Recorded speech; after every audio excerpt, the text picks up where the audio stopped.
বাবা মারা যাওয়ার পর থেকেই আমার সম্পত্তি নিয়ে 5-7 জন বহু জুলুম অত্যাচার করছে, কিন্তু তারা কোনো ক্ষয়ক্ষতি করে নাই, পায় নাই, আইনে পায় নাই, তারা আইসিও নাই। কিন্তু আমার ক্ষয়ক্ষতি করলো একমাত্র বন্য নেই, আমার ছেলেকে একটা মার্ডার করলো, সম্পত্তি অবশ্য পাইলেও না, হাইকোর্ট পর্যন্ত কেস করলো, আমার সঙ্গে পারে নাই। বাবার শুনছেন? আর এক ক্ষতি করলো আমিরুল, কোটি কোটি টাকা আমিরুল আমার খোঁজ, আবার আমিরুল আমার ফকির করলো বাবা।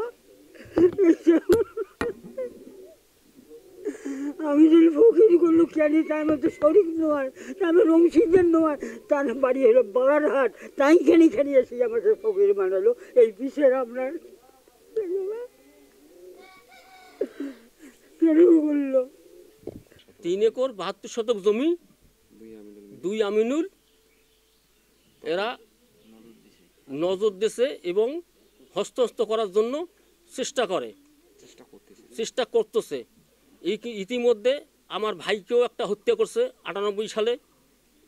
হত্যা করার পরেও এই জমিনের ওপর বহু কিছু করছে মামলা মোকদ্দমা, কিন্তু জমিন আমাদের কাছ থেকে ওরা নিতে পারে নাই। জমিন আমাদের দখলে এই পর্যন্ত আছে। তাছাড়াও আমার ওপর বহু মামলা দিয়েছে। এই মামলাগুলোর কাগজপাতি, নাম্বার, কেস নাম্বার সব কিছু আমি সামনে রয়েছি। দয়া করে আপনারা একটু দেখবেন। সরকারের কাছে আমি আকুল আবেদন করতেছি, আমার এই সুষ্ঠু বিচার আমি চাই। আমার কোনো হেল্প করে না, থানাতে আবার আমাকে হুমকি ধমকি করে। আমি র্যাব অফিসে গেছিলাম, র্যাব আমাদের ওই মুহূর্তে চাচ্ছিল আমার 50,000 টাকা। এটা তখনকার আমি বলে 50,000 টাকা চাচ্ছিল র্যাব, আমি দিতে পারি নাই। এই জন্য তারা আমাকে সাহায্য করে নাই। থানায় যাই, থানা টাকা পয়সা চায়, আমরা টাকা দিতে পারি না, উল্টে মামলা আমার উপর দেয়। জমি মানে দখল করার যে করতেছে, চেষ্টা করতেছে, এবং যোগসাযোগিকভাবে আমাদের যে পুরো ফ্যামিলিতে আমার বাপদাদার দিকে তো মামলা তো দিছে। এখন আমরা ছোট ছিলাম তখনও দিছিল, এখন আমরা বড় হয়েছি। আমার বয়স এখন 25, আমি এই বয়সে আমার 10টা মামলার আসামি বর্তমান রানিং। অথচ আমি নিজে একজন ল কলেজে পড়াশোনা করতেছি, আমি লয়ার ছাত্র। তারপরে এই জমিতে আমার দাদা সুপ্রিম কোর্টের রায়, সর্বোচ্চ উচ্চ আদালত, যার উপরে কোনো আদালত নাই, সেইখান থেকে আমার দাদার রায়। এবং যে আমিনুল এই আওয়ামী লীগ দোসর, এই আওয়ামী লীগের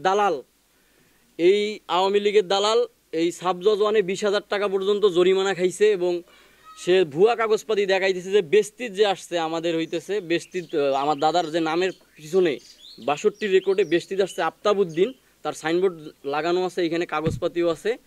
এই বেস্তিদের কাছ থেকেও 90 শতক জায়গা কিনছে 2009 সালে, এটা দেখাইতেছে। এই 2009 সালে কেনার পরে তো সে জমি দখল করার চেষ্টা করছে, অথচ কোর্ট দেখাইতেছে জমি এখনো সাকুল্য জমিতে সুলতান মিয়ার দখল। ও কিন্তু বিবাদী, ও আমার দাদা বিবাদী, ও বাদী। এখন কোর্ট উল্লেখ করে দেখাইছে যে সুলতান মিয়ার বাদী পক্ষ আমিনুলের যে বাদী পক্ষর যে কাগজপাতি যেটা দিছে ও জমা, আর বিবাদী পক্ষ যে সুলতান মিয়ার পক্ষ থেকে যে কাগজপাতিগুলো দেওয়া হয়েছে জমা, এখানে দেখা যাইতেছে যে তার যে বাংলাদেশ খতিয়ান 210 এবং ডিপি খতিয়ান, তারপরে খারিজ খতিয়ান, হোল্ডিং নাম্বার, তার থেকে অনেক ঊর্ধ্বে কাগজ।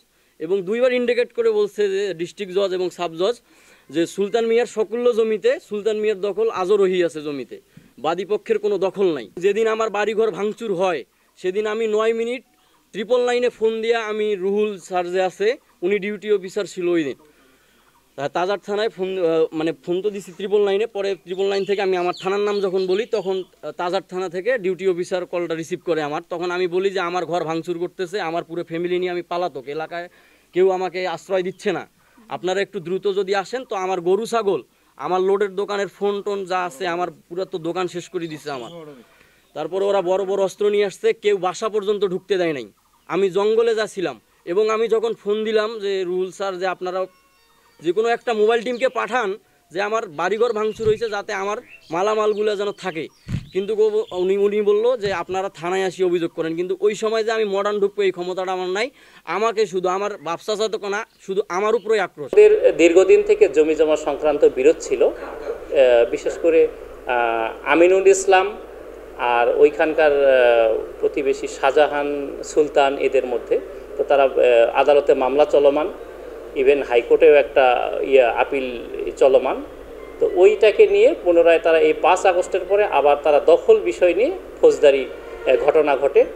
মারামারি ঘটে, ভাঙচুর ঘটে, তখন আমরা উভয় পক্ষেরই অলরেডি মামলা নিয়েছি এবং মামলা দুটি এখন তদন্তাধীন রয়েছে। এমতো অবস্থায় বিজ্ঞ আদালত থেকে ওইটা আবার ওই ওখানকার যে ফসল সেটা রিসিভারও দিয়েছিল, আমরা সেটা বিজ্ঞ আদালতের নির্দেশনাটা আমরা পালন করেছি। আপাতত তদন্তাধীন আছে, দেন তদন্ত করে প্রকৃত আইনগত ব্যবস্থা সেটা গ্রহণ করা।